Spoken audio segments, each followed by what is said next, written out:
Newsbreak. Kodigo ni President Manuel Quezon gibaliklantaw sa Heroes Day celebration sa Osamis.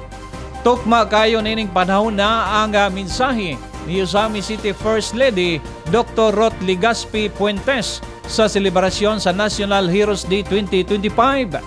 Iyang gibaliklantaw ang kodigo nga gisulat ni late Philippine Commonwealth President Manuel L. Quezon, ang kodigo ng pagkamamamayan at kagandahang asal.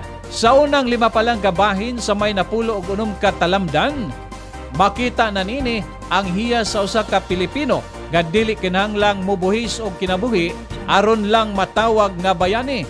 Kini mao ang magtiwala sa poong may kapal, mahalin ang bayan, igalang at sundin ang saligang batas, kusang magbayad og buwis og panatilihing malinis ang mga halalan at sumunod sa pasya ng nakararami. Dili usab kinahanglang ibadilyo ang mga nahimong kaayuhan, apan pasagdan ang mga tao nga mahibalo sa imong maayong binuhatan, dugang pa ni Osamis City First Lady Ruth Legaspi Puentes. Ipinararating ng ating punong lungsod.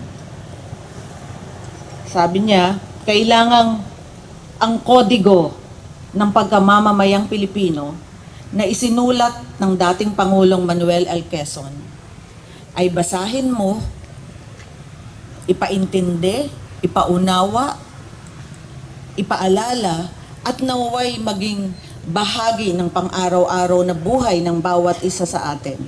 Mahaba ito, 16 na utos, 16 na pamantayan ng buhay na sana hindi man natin maisabuhay lahat ng iyon, ay marami doon, alam ko na isinasabuhay na natin, ngunit pilitin natin na maging bahagi ng ating pang-araw-araw na buhay.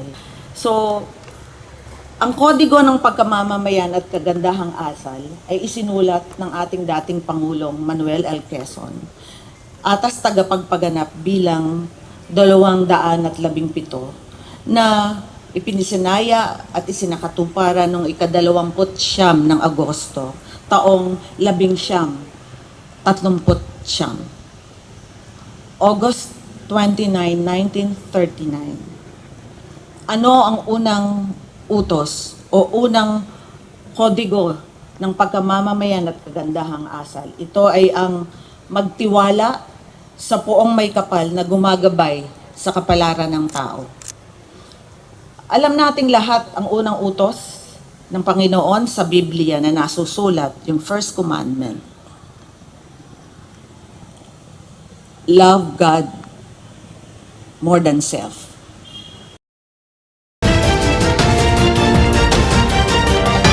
One TV Newsbreak.